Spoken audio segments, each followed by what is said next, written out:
नमस्कार दोस्तों, मैं हूं विनय चौधरी। आपका स्वागत है मेरे चैनल वीसी ट्यूशन वाला। आज मैं आपके सामने एक और नई वीडियो के साथ हाजिर हूं। आज मेरा टॉपिक रहेगा जो भी सब्जेक्ट है संस्कृत व्याकरण।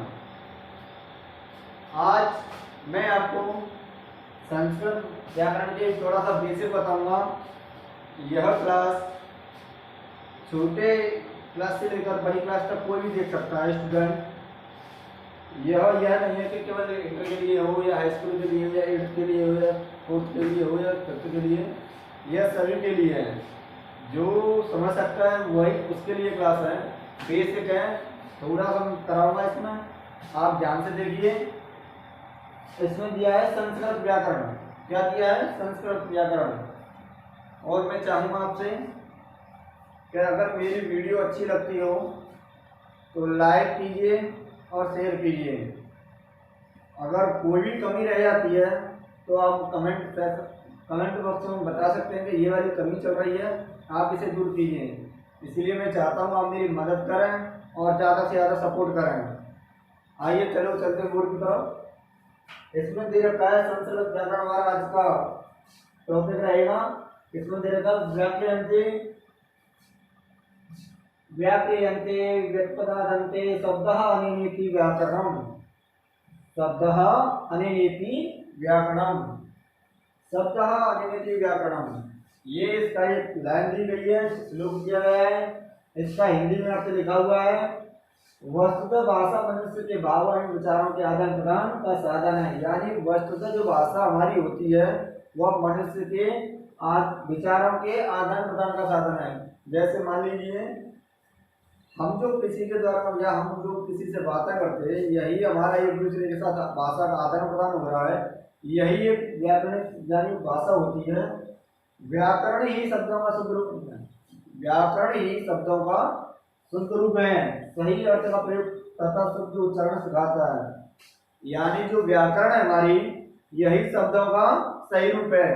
व्याकरण हमको शुद्धिकरण का आभास कराती है, ज्ञान कराती है। इससे हमारी संस्कृत और बोलने का तरीका है वह शुद्ध होता है। चाहे व्याकरण किसी में भी हो, कोई सा भी सब्जेक्ट हो, जैसे मान लीजिए हिंदी है आपकी, इंग्लिश है और संस्कृत, ये तीनों लैंग्वेज, तीनों भाषाओं में व्याकरण का बहुत महत्व होता है। इसीलिए हमको ग्रामर, इंग्लिश में ग्रामर, चाहे बेसिक से स्टार्ट करो या 10 से या 9 या किसी भी वहाँ से स्टार्ट करो, मगर ग्रामर का समझना बहुत जरूरी है। ऐसे हिंदी में हिंदी व्याकरण का समझना बहुत जरूरी है। ऐसे ही संस्कृत में संस्कृत व्याकरण का समझना बहुत जरूरी है, क्योंकि ये हमारे भाषाओं का मेन पार्ट होते हैं। इन्हीं से भाषा का शुद्ध रूप बनता है, इन्हीं से भाषा को ज्ञान प्रदान होता है, इसी से भाषा का जो शोभा बढ़ती है, इसी से बढ़ती है। व्याकरण एक शोभा शब्द भी है। जो वाक्य जो हमारे द्वारा बोले गए वाक्य होते हैं, शोभा बढ़ाते हैं। आइए आगे चलते हैं। क्या लिखा हुआ है इसमें? वर्ण। अब आते हैं वर्ण के बारे में। संस्कृत भाषा में बहुत सी ध्वनियां होती हैं। संस्कृत भाषा में बहुत सी ध्वनियां होती हैं। इन ध्वनियों को प्रकट करने के लिए कुछ चिन्ह निर्धारित हैं।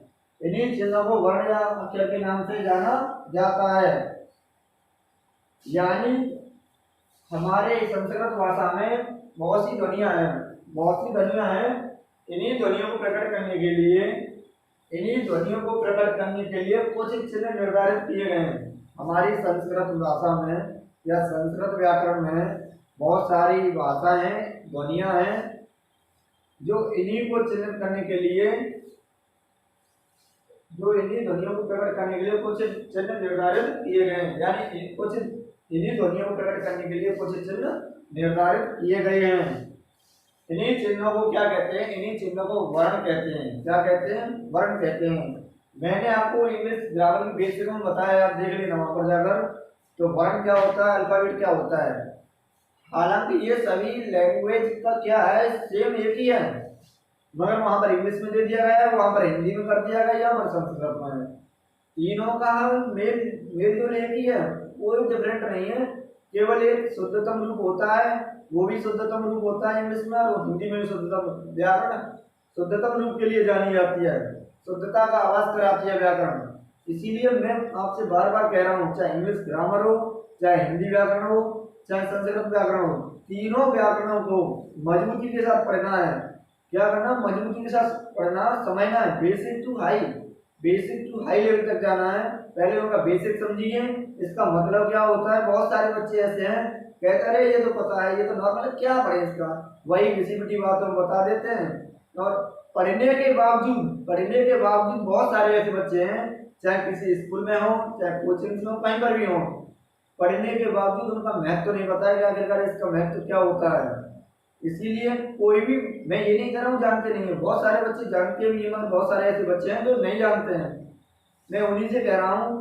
लेकिन टैलेंट हर एक बंदे के या हर एक लड़के के अंदर होता है, कोई भी स्टूडेंट हो उसके अंदर टैलेंट की कोई कमी नहीं है, उसके अंदर इंटेलिजेंस की कोई कमी नहीं, इंटेलिजेंस बहुत हो। मगर क्या होता है, पॉइंट टू पॉइंट पढ़ना और अंडरस्टैंड करना। हम पढ़ते यानी कि हम लिखते तो बहुत है, मगर पढ़ते और समझते कम है। हमको समझना चाहिए आखिरकार ये शब्द क्यों दिया है, इसका मतलब क्या है। जब ये शब्द दिया है तो इसका कुछ ना कुछ तो मतलब होगा। इसीलिए पहले ही हम उसको पॉइंट पर नोट कर लेना चाहिए शब्द को कि भाई इसका मतलब क्या है। ये अगर हमको नहीं पता, चलो हम सर्च करते हैं या किसी से पूछते हैं, हमारी क्लास टीचर उनसे पूछेंगे।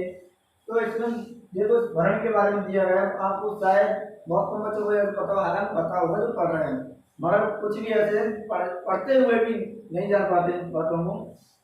संस्कृत भाषा में बहुत सी ध्वनियां, इन ध्वनियों को प्रकट करने के लिए कुछ चिन्ह निर्धारित करती हैं। यानी संस्कृत भाषा में बहुत सी ध्वनियां ऐसी हैं, दोबारा से बता दे रहा हूँ आपको, इन ध्वनियों को प्रकट करने के लिए कुछ चिन्ह निर्धारित किए गए हैं। इन चिन्हों को क्या कहते हैं? वर्ण या लेटर या अक्षर कहते हैं। वर्ण दो प्रकार के होते हैं। वर्ण कितने प्रकार के होते हैं? दो प्रकार के, टाइप्स ऑफ लेटर। यानी वर्ण के जो प्रकार होते हैं, कितने होते हैं? दो प्रकार होते हैं। कौन से? स्वर, स्वर वर्ण होता है, और व्यंजन वर्ण होता है, और संयुक्त वर्ण होता है। मेनली जो दो होते हैं हमारे, स्वर और व्यंजन होते हैं। क्या होते हैं? स्वर और व्यंजन। हालांकि ये भी इम्पोर्टेंट है, मगर जो ग्रामेटिकल दिया गया है उसी को ध्यान करेंगे। कितने होते हैं? दो होते हैं, स्वर वर्ण और व्यंजन वर्ण। इसमें क्या दिया? आ ई उ ऊ, रे र, ए ओ ओ। यानी कि आ ई उ ऊ, रे र, ए ओ ओ। ये हमारे सामने कितने हैं? टोटल 13 होंगे, गिन लीजिए। 1 2 3 4 5 6 7 8 9 10 11 12।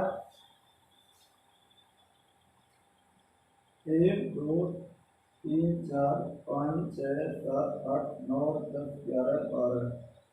ये पर आ गया, कौन सा रहेगा?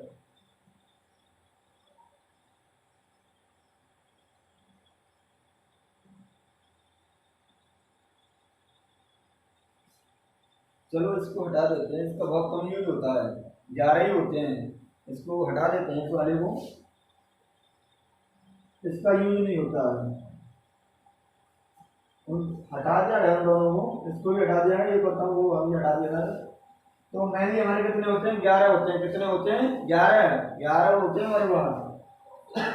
जो स्वरवर्ण होते हैं, सॉरी, जो स्वरवर्ण होते हैं हमारे कितने होते हैं? 11 होते हैं। अब आइए देखते हैं व्यंजन वर्ण।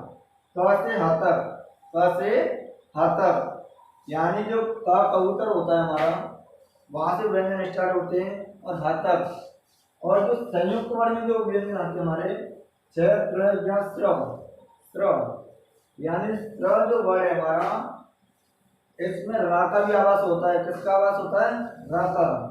हालांकि जो कहा जाता है, छोटी छोटी किताबों दे रखा है, नहीं दे रखा है, चलो मैं आपको यहाँ बता देता हूँ।